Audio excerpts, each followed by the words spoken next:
Y a las 8:04 de la mañana, en Pasos Perdidos, estuvimos hablando varias veces de distintos temas que tienen que ver con la reforma laboral, con la homologación de aumentos salariales. Entonces dijimos, vamos a hablar con alguien que sabe. Él es León Piasek, abogado laboralista. ¿Qué tal? Fernando Amato te saluda, ¿cómo estás? ¿Qué tal? Buenos días, ¿cómo estás? Una cosa, León, para empezar. Sí. Tengo a Manu Pol, que es un gran analista político, todos lo saben, pero es hincha de River, así que arranquemos relajados.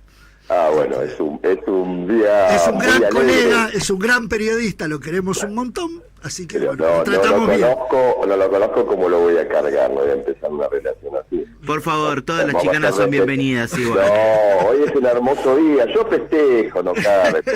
Yo festejo.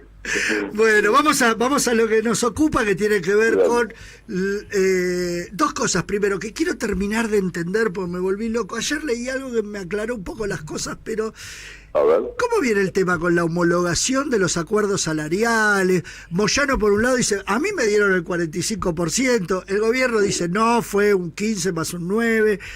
Bueno, hay un montón de sindicatos que están a la espera de homologación. ¿El gobierno puede seguir postergando esta situación? ¿Cómo es? No, la homologación de los convenios colectivos, como de los acuerdos paritarios que tiene la autoridad de aplicación, en este caso la Secretaría de Trabajo, ex Ministerio de Trabajo, solamente es para revisar cuestiones de legitimidad de las partes, de procedimiento, de que no se violen leyes. No puede no homologar por cuestiones vinculadas a la economía o a criterios que dicen que el aumento de salario va a desatar más inflación, que eso ya está probado que no es así. Es decir, en un momento como este, que equilibrará todos los precios, el único control que hacen es el de los salarios. Es absurdo, es ilógico, no tiene racionalidad. La demora en la homologación perjudica a los trabajadores porque no la aumentan inmediatamente en un contexto inflacionario y también en un contexto con una pérdida salarial promedio de alrededor de un 20% en estos meses, y los trabajadores en general, salvo excepciones con algunos gremios como aceiteros, que se publica mucho, camioneros o bancarios, sí. La mayoría de los trabajadores que están convencionados, y obviamente mucho peor está la situación de los no registrados, donde están en situación irregular, informal, han perdido con esta inflación. Esta demora es ilegal. Lo que pasó con camioneros, por lo que uno sabe, es que al final el gremio de camioneros y los trabajadores no se perjudicaron con este cambio. Le hicieron como un maquillaje para que todos creamos que el gobierno en esa batalla triunfó. Sí, como que pusieron una parte remunerativa, otra parte no remunerativa, claro, pero al final va a ser remunerativa. En el bolsillo de los trabajadores eso no se modifica, van a cobrar lo mismo. Puede impactar más adelante si esa parte no remunerativa no se adiciona a la base de cálculo para el nuevo aumento, que eso sí. Lo van a conseguir también. Creo que ahí el camionero decidió no estirar esta batalla porque la necesidad de los trabajadores que viajan con muchos kilómetros necesitaban tener asegurado ese aumento ya y no entrar en una disputa política que ya estaba, judicial o de otro tipo, sí. Que dilata mucho, ¿no?, la solución. Hoy leí que homologaron, el mismo Secretaría de Trabajo, que está en manos de Techín, de un hombre de Techín como el asesor de Julio Cordero, sí. Ese que dijo que no había que reducir la jornada, no sé si se acuerdan, la jornada laboral de los trabajadores, porque ¿qué iban a hacer los trabajadores en el tiempo libre? Sí. No se les ocurriría nada. Bueno, es el mismo que hoy conduce los destinos de la Secretaría de Trabajo y que empezó a usar una herramienta que en general amagaron con usarlo en diversos momentos. Siempre sobrevoló el tema que hay un techo. Después se volaba ese techo, se arreglaba. Yo me acuerdo de paritarias donde no querían que se visualizara un porcentaje, lo que es absurdo. Hay sindicatos que están muy atrasados y a veces consiguen un porcentaje mucho mayor que otro, de acuerdo a la relación de fuerza, de acuerdo al contexto de cada gremio. Entonces lo que hacían era poner escalas salariales. Entonces vos, si leías la escala, leías el acuerdo paritario, no te das cuenta que superaba ampliamente la inflación o que parecía exorbitante. Sí, el tema es cómo maquillar los aumentos para que no parezca que se aumenta. Claro, que se aumenta, pero bueno, la U consiguió ahora más de un 40% para enero y febrero, que había quedado pendiente, hacía 4 meses que que no le homologaban los acuerdos o que no podían llegar a un acuerdo primero con las patronales, también con mucha incidencia de Techín. Eso hay que verlo con la mirada de la actitud y la conducta de los grandes grupos económicos. No hay ninguna razón, ninguna cuestión legal, ni racional, ni económica que legitime que no se homologue o que se abstenga de homologar. Porque además, vamos a suponer que no homologan. Sí. Y si no homologan, tienen que fundamentarlo. Entonces te da el derecho de defensa a vos como sindicato para cuestionarlo. ¿Qué dice la ley? Sí, si no el problema es si se judicializa cuando lo cobran. Claro, bueno, con los tiempos nuestros. Y con la inflación mensual que hay. No hay manera. Es una presión muy grande. Ojo, cuando uno está ahí en la Secretaría de Trabajo, es muy difícil, y como tenés la responsabilidad de lograr un acuerdo rápido con la gente muy necesitada, con la angustia de estos momentos, y tratar de lograr el mejor acuerdo posible.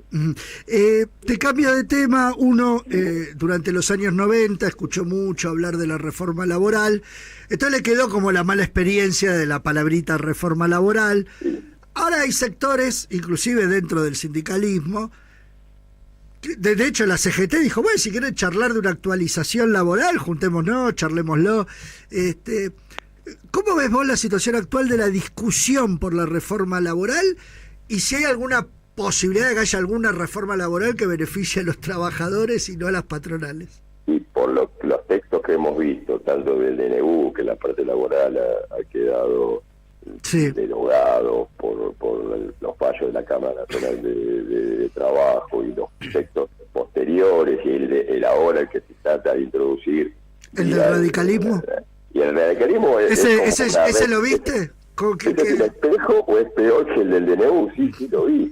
Es vergonzoso lo que hace esta parte del radicalismo. Creo que hay otros radicales que se han corrido eso, pero están a la derecha de los proyectos del DNU y de los proyectos de los libertarios. Es decir, ¿por qué? A ver, ¿en qué se perjudicarían los trabajadores? Sí, lo que perjudica a los trabajadores es esa posibilidad de que se reemplace la indemnización, que es una reparación, una compensación por la pérdida del trabajo, del ingreso, eliminar totalmente las multas y perdonar las penas que significan la evasión de contribuciones patronales, impuestos.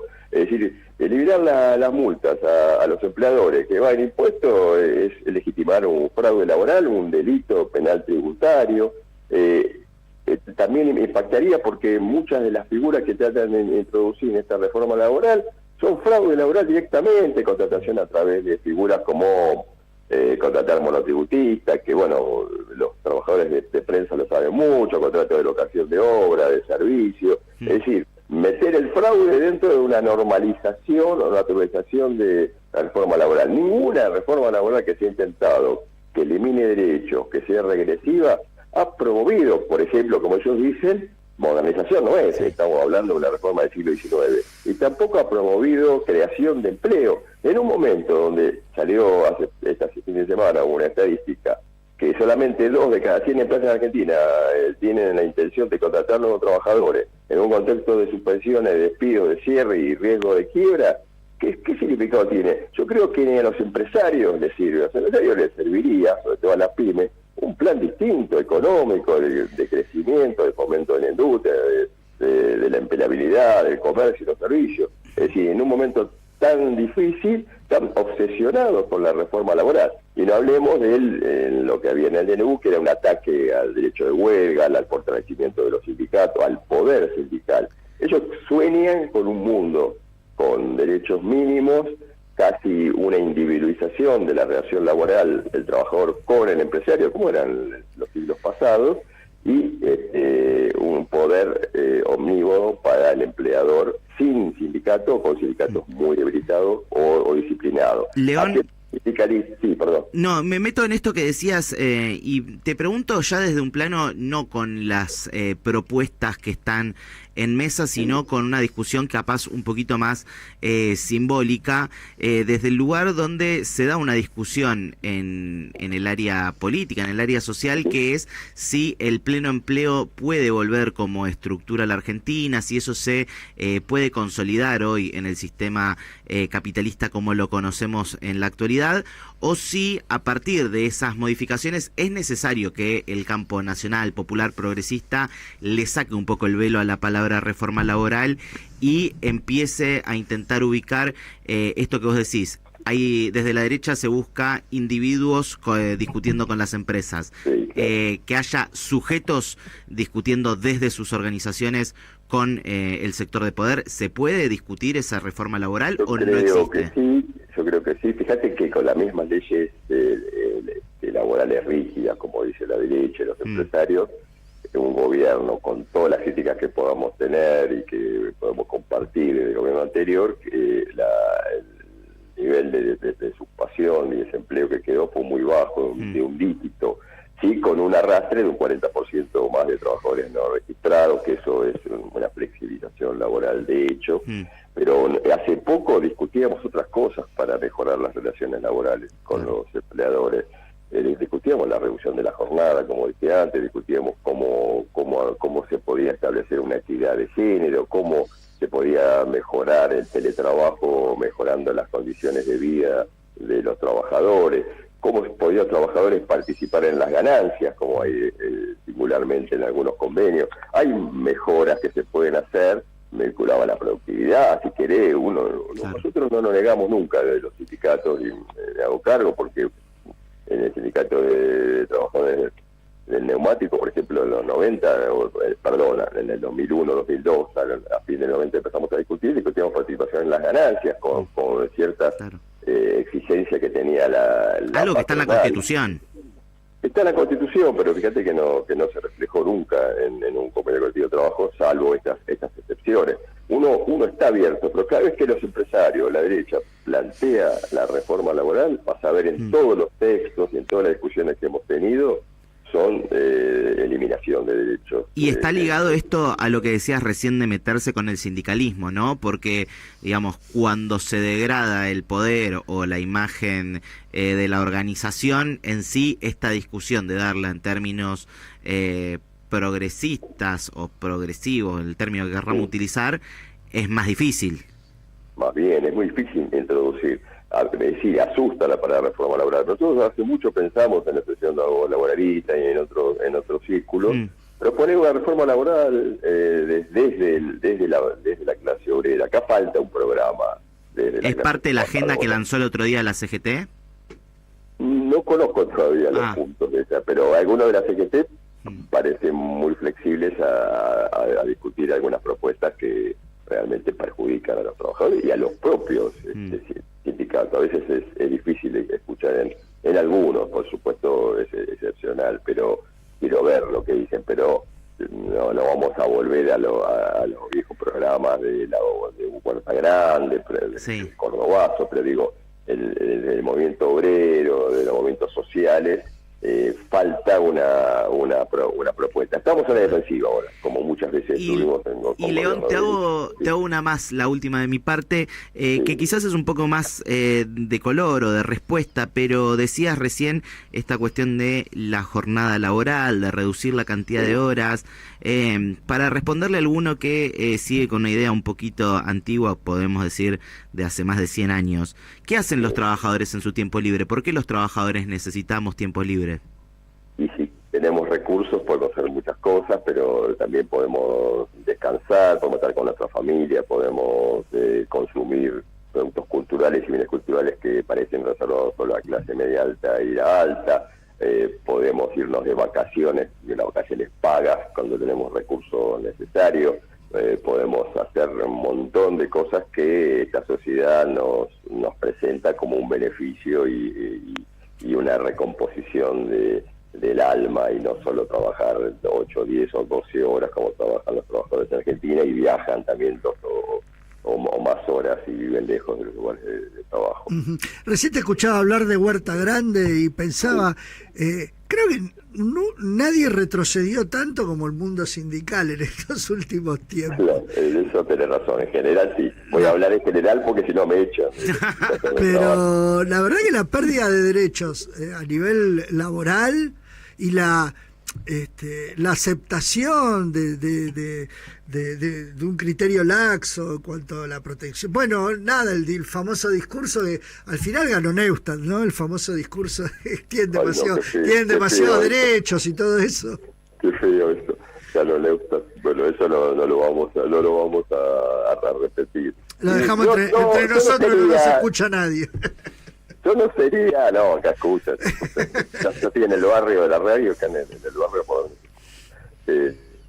Yo creo que no es tan así homogéneo. Hubo avances y retrocesos, hubo convenios colectivos de trabajo que generaron derechos, que se podían discutir otras cuestiones. Inclusive se ha reducido en algunos gremios la jornada laboral, como dije antes. Por ejemplo, es muy difícil discutir cuestiones vinculadas a protocolos de género, de violencia de género, violencia laboral, que es un convenio de la OIT, uno de los últimos, después de muchos años que la OIT no generaba un convenio internacional, donde se pueda tratar, aunque sea y con protección de los trabajadores, de las víctimas, las cuestiones vinculadas, que en casi todos los lugares de trabajo ocurre. Sí, es que es parte del plan, digamos. Si tenemos que discutir si nos corresponde una indemnización o no, ¿cómo vamos a discutir temas de género, digamos? Como una locura. Siempre dan vuelta el tema de la industria del juicio. Un trabajador que promedio gana 300, 400 mil pesos, tiene una antigüedad promedio de 5 años. Sí. Cuando termina la relación laboral por despido, la indemnización es mínima, no compensa absolutamente nada, no puede vivir ni 4 o 5 meses con esa indemnización. Eso es otro verso que se instaló, se sigue diciendo, ahora se recompusieron un poco las indemnizaciones, pero después de un largo juicio, 5 o 6 años, ¿cuál es la industria? Sí, aparte hay que decir que la justicia con 2 años de pandemia que estuvo paralizada, los juicios laborales son eternos. Son eternos, y cuando vos vas en general a preguntar qué pasa con las sentencias, un año, no, la suya está en la pila, que va a salir dentro de 1 año y medio, ¿no? Y ya está, se terminó la discusión. A ver, toco de oído, pero yo calculo que en otras épocas tardaba 4 años un juicio laboral. Sí, podría tardar menos inclusive. ¿Y ahora cuánto estamos? ¿5, 6, 7? 3, 4 años de promedio, depende del juzgado y la sala que te toque. Hay muchas vacantes. Claro. Hay muchos juzgados que no tienen juez, o sea, un juez o una jueza tienen 3 juzgados, si no pueden con uno, no van a poder con 3. Hay toda una degradación, falta de recursos, también con una corte que permite, claro. Consejo de magistratura. No sé si ustedes escucharon hablar del Consejo de Magistratura últimamente, parece que lo han quedó perdido, ¿no? Después de lo que fue... No existe más. Yo creía que Horacio Rosati... Para mí lo cerraron y nos dimos cuenta. Horacio Rosati no lo iba a agilizar cuando se metió como presidente. Pero ustedes son los que tienen que averiguar, son simples ciudadanos, ustedes son los periodistas. Yo no sé. León, ¿cómo estás? Lorena te habla. ¿Cómo te va? Te hago una consulta. El mundo laboral hoy no compite con un mundo un poco religioso, diríamos, de la economía. El tú puedes, el emprendedorismo, las cosas las puedo conseguir porque el mundo es abundante. Creo que no hay una competencia entre el mundo laboral y el mundo, entre comillas, espiritual. Espiritual no sé, pero sí esa línea de uno se salva solo. Sí, exacto. Estos negocios de criptomonedas, algunas cosas que uno todavía no entiende del todo y que puede trabajar solo en su casa encerrado y ser su propio jefe.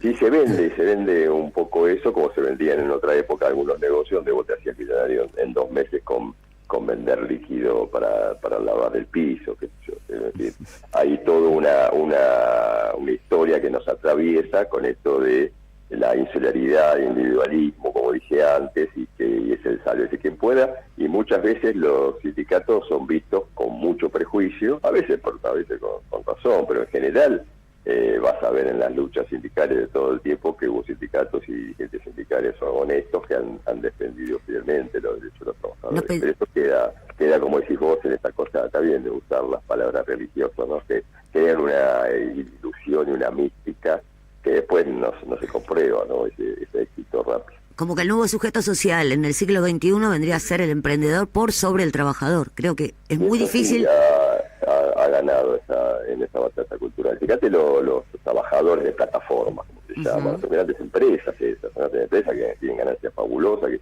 la explotación, una de las explotaciones más grandes junto a la explotación del peón rural o del trabajador rural, es esa. Vos ves a los pibes en la calle tirados, hoy están pidiendo, yo no pido delivery, están pidiendo delivery en la lluvia, los tipos van con la bicicleta con una mochila que les pesa sin tener un lugar donde cambiarse, sin en un baño trabajando, y lo maneja un algoritmo que es el nuevo empleador ficticio que les dice dónde tienen que ir, dónde tienen que ir, y lo sanciona, ¿no? Es decir, le pone sanciones y hasta lo despiden por algoritmo. León Piasek, que es abogado laboralista, y te agradecemos muchísimo desasnarnos un poco sobre el mundo laboral. Me encontraron con muy buen humor, así que pude responder con alegría todas las preguntas. Espero que les haya servido al público y a ustedes, y muchas gracias por el espacio. Abrazo grande.